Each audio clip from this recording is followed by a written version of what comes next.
Quoi? M'accepter? Accepter mon corps? Mais en rêve! D'abord mincir et ensuite on verra. Coucou, moi c'est Mélanie, neurocomportementaliste en nutrition, spécialisée dans la gestion des émotions, experte en perte de poids durable. Dans cette vidéo, je vous informe avec toute ma délicatesse qu'il est nécessaire de considérer votre corps dans un objectif minceur et ne surtout pas attendre d'avoir éliminé ces kilos en trop pour vous accepter, pour vous apprécier. Car si de base, la critique sur vous-même est là, elle le sera également à l'issue de la perte de poids, notamment si le jugement n'a pas été travaillé. Et vous continuerez à être dans le « ça ne va jamais », mes fesses, mes hanches, mes seins, ma bouche, mon nez, mes pieds, etc. Il est donc temps de prendre un autre chemin pour dès maintenant renouer avec votre corps. Allez, c'est parti. Avant tout, saviez-vous tout de même que s'aimer ne veut pas dire être parfait ?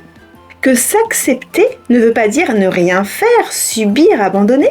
Le problème n'est pas votre corps, mais le regard que vous lui portez, les pensées que vous avez à son égard. Mincir, c'est déjà accueillir ce qui est pour mieux se comprendre et créer une relation bienveillante envers soi, envers son corps.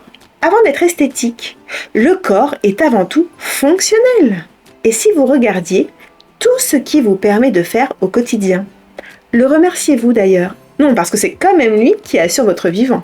Bref, comment accepter mieux votre corps? Déjà, passez moins de temps à observer et à juger les parties de votre physique qui vous déplaisent, car vous allez continuer à vous piquer. La spirale infernale, quoi. Et si justement, ces parties-là, vous y preniez soin d'ailleurs, par des massages, des vêtements dans lesquels vous vous sentez bien, à l'aise, vous dire des mots tendres, même si vous n'y croyez pas encore à 100%, mais c'est déjà donner d'autres informations à votre cerveau, plutôt que de nourrir les pensées négatives. Je suis gros, j'ai de la graisse, je suis moche, etc.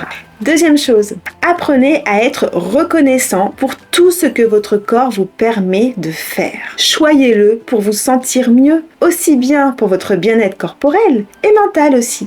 L'amour de soi n'est pas linéaire. L'estime de soi est propice à des fluctuations. Votre niveau de fatigue, de stress, votre taux d'hormones et bien d'autres facteurs encore. Observez-vous avec compréhension et compassion. Plus concrètement, il s'agit de vous créer un espace intermédiaire entre l'amour corporel et la détestation de soi. De prendre ainsi conscience que vous ne serez jamais pleinement satisfait de votre apparence et de tout simplement, entre guillemets, l'accepter. Le parfait épuise, car c'est inatteignable. Ce n'est qu'une illusion. En réalité, chaque corps est une merveille de la nature. Apprenez à passer du jugement à l'amour. Qualités et défauts composent chaque être. Alors pourquoi continuer à lutter contre ce que vous propose votre corps? L'aimer, c'est l'écouter, le nourrir selon ses besoins physiologiques, le chouchouter, lui déposer des mots tendres, c'est faire de son mieux, c'est avancer avec lui. Et oui, c'est une véritable relation à entretenir, tout comme vous le faites avec vos enfants, votre famille, vos amis.